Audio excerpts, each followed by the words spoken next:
മയ്യനാട് പഞ്ചായത്ത് കളിസ്ഥലം നിർമ്മിക്കാൻ വേണ്ടി സ്ഥലം വാങ്ങിയിട്ടും സ്റ്റേഡിയം നിർമ്മാണം എങ്ങും എത്തിയില്ല. കാവടിവയലിൽ 30 വർഷങ്ങൾക്ക് മുൻപാണ് സ്ഥലം വാങ്ങിയത്. കളിസ്ഥലത്തിനായി വാങ്ങിയ സ്ഥലത്ത് പഞ്ചായത്ത് മിനി സ്റ്റേഡിയം നിർമ്മിക്കുമെന്ന് പ്രഖ്യാപിച്ചിരുന്നു.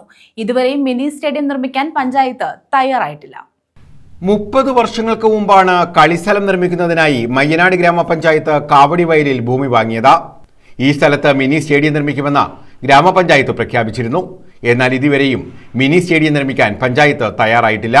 ഈ ഒരു കളിസ്ഥലം നമുക്ക് എപ്പോഴായാലും ഒരു അത്യാവശ്യമാണ്. പഞ്ചായത്തിന്റെ പേരിലായാലും നമ്മളൊരു സ്ഥലത്തൊരു സ്റ്റേഡിയമോ കളിസ്ഥലമോ ഉണ്ടെങ്കിൽ നമ്മളെ കുട്ടികൾക്ക് കളിക്കാനും ഒരു എന്റർടൈൻമെന്റ് ആവും. അല്ലാതെ ഇങ്ങനെ ഒരു സ്ഥലങ്ങളൊന്നും ഇല്ലാതെ വരുമ്പോഴാണ് കുട്ടികൾ വേറുള്ള പ്രവൃത്തിയിലോട്ടും കഞ്ചാവിന്റെ അടിമയിലോട്ടും വേറുള്ള പ്രവൃത്തികളിലോട്ടൊക്കെ പിള്ളേർ കിടക്കുന്നത്. ഇങ്ങനെയുള്ള സ്ഥലങ്ങളൊക്കെ ഉണ്ടെങ്കിൽ കുട്ടികൾ അതിൻ്റെതായ രീതിയിൽ കളിസ്ഥലമാക്കി ഫുട്ബോൾ കളിക്കാനോ ക്രിക്കറ്റ് കളിക്കാനോ ഒക്കെ സ്ഥലം ഉണ്ടെങ്കിൽ അതിൻ്റെതായ രീതിയിൽ പിള്ളേർ പോകും.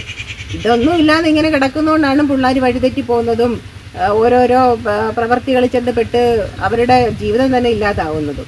വേനൽക്കാലത്ത് ഫുട്ബോൾ ടൂർണമെന്റുകൾ ഇവിടെ നടക്കാറുണ്ട്. മഴക്കാലത്ത് ഇവിടെ വെള്ളം കയറും. ഓട നിർമ്മിച്ചിട്ടുണ്ടെങ്കിലും വെള്ളം ഒഴുകി പോകാറില്ല. മിനി സ്റ്റേഡിയം അപാകതകൾ പരിഹരിച്ച് നിർമ്മിക്കണമെന്നാണ് ജനങ്ങളുടെ ആവശ്യം. ന്യൂസ് ബ്യൂറോ, കൊല്ലം.